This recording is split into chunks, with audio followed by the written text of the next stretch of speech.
Hey guys, I don't care what sport you watch. This is where the best information is. We are analyzing the structural breakdown of the Boston Celtics defense against the New York Knicks. The data shows a direct correlation between offensive inefficiency and a collapse in transition integrity, specifically regarding the recovery speed of the double big lineup against a downhill perimeter attack.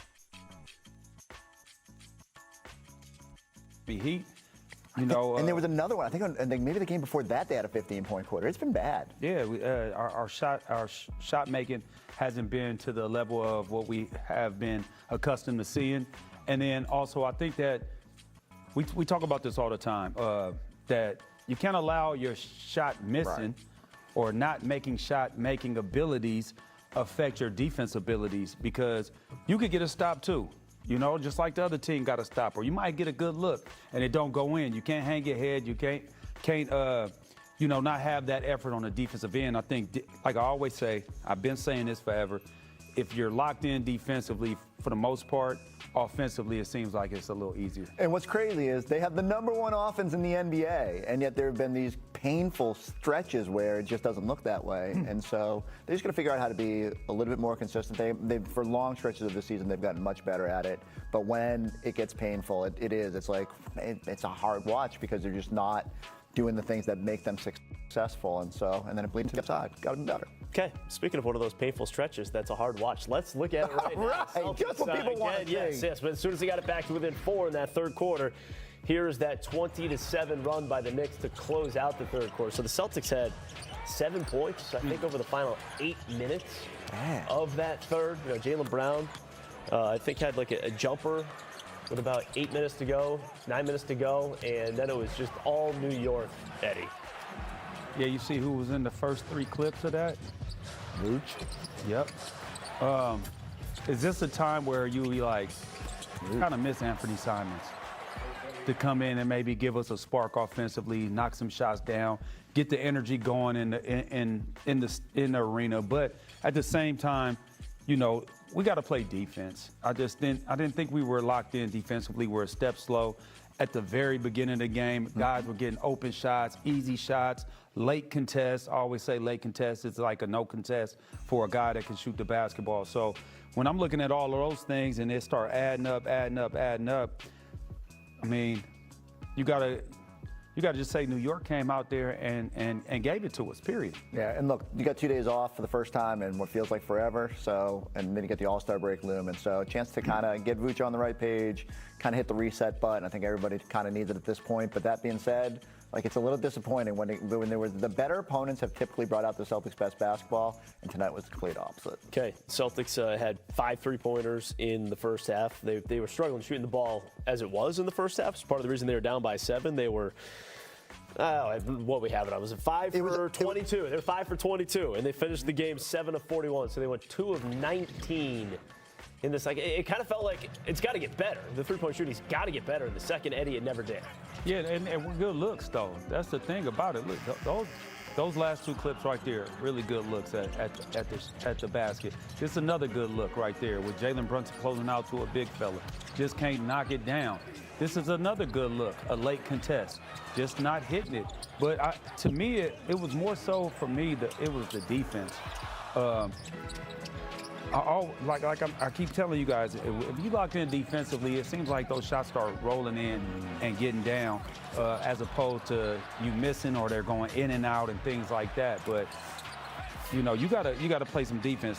First half, they shot 60% from the field. You cannot allow a team to shoot 60% from the field. That means they're getting whatever they want. 0 for 10 in the third quarter, just like abysmal 3-point shooting. And you're not going to win games when you're not playing defense to the right level if you can't knock down any threes. So I go back to it. They've been better in this stretch with both limiting opponent 3-pointers and kind of getting themselves going. Today was a complete opposite. They weren't just 0 for 10 from 3 in the third quarter. They were also 6 of 15 from 2. So it was really nothing was working in that third quarter, as that was the primary reason why the Celtics lost. But as we get into it, just these two teams kind of go back and forth, Chris. They obviously were matched up last year in the Eastern Conference semifinals, and it feels like they're the two teams that are fighting for the 2 seed. Right, and it's a little frustrating because you kind of want to show that you're, even without Jason Tatum, you're not the same team that they saw in the postseason. Celtics were just not good in that series and blew the 20-point leads early and just never kind of found their way. And you could tell New York feels confident and comfortable against this team right now. So you got to make them uncomfortable. That last matchup could matter in terms of the head-to-head tiebreaker. It goes to division record after that, I believe, which the Knicks now have a 2-game edge on. So you're just going to have to start taking care of business against both East teams and New York if you just start thinking that this might come down to the wire. And given the way that they have been intertwined in those 2-3 spots, it very well could. So you got to be better. And you push at that finish line of the season, you're going to want to just show them again. Maybe Tatum's back at that point. Just a reminder to them that if the playoffs come around, it won't be the same as what we've seen to this point. No, it wouldn't be. And think about it, they didn't have one of their key players in OG Anunoby out there on the floor, and they still were able to. I mean, it was 16-4 fast break points. That means that they were outworking us, outrunning down the floor. And is that a reflection of the double big lineup? To where you look at the double big lineup and we're not getting back on defense like we should be getting back. The guards aren't rotating back, and then they're able to just get out in the open floor and have easy buckets. We've seen a lot of backdoor cuts tonight. 7 assists and 5 turnovers in the second half. Not good.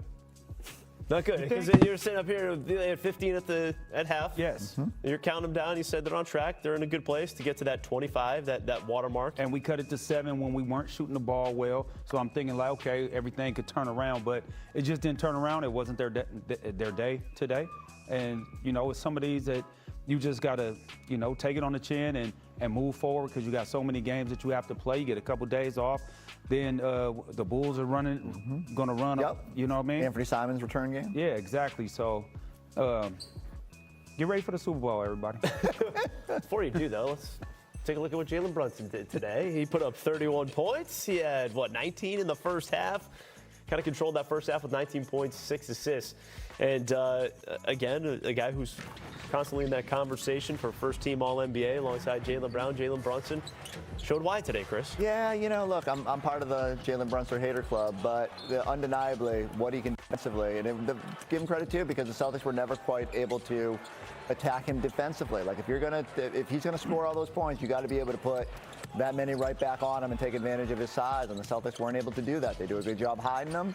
They didn't put him in the action enough today. They didn't work hard enough to make him work. And this is another reminder of when he's going, he can make tough shots, and especially on a day when you can't get anything going on, even clean looks, it's tough to fight back. We were talking about it at halftime, Eddie, and it was, I guess my question to you was like, how would you defend him differently? And you also made the point, well, Jalen Brunson can get his, it's everybody else. So the second half, was that more about everybody else than it was about Jalen Brunson just getting some timely buckets?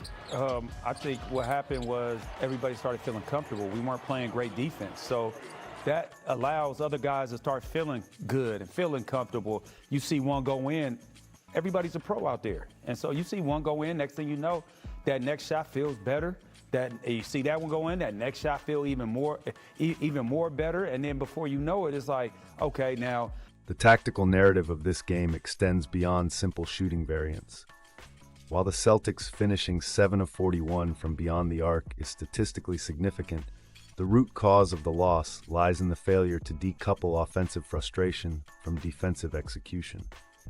In professional basketball, the bleed-over effect, where missed shots lead to low-energy transition defense, is a fatal flaw against a disciplined team like the Knicks.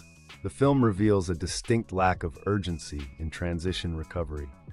New York generated a 16-4 advantage in fast break points, a discrepancy that points directly to the limitations of the double big lineup in open court scenarios. When the Celtics miss long rebounds, the front court pairing lacks the lateral quickness and vertical speed to match up in transition, leading to cross-matching errors and open lanes to the rim. Furthermore, the concept of the late contest was highlighted repeatedly. A late contest against high-level perimeter scorers is functionally equivalent to an open shot. The defensive metrics in the first half were abysmal, allowing the Knicks to shoot 60% from the field. This indicates a failure at the point of attack and a lack of secondary rim protection. The defense was reactive rather than proactive, consistently a step slow on rotations. When a defense allows 60% shooting, it suggests that the offense is dictating the terms of engagement, getting to their preferred spots without resistance.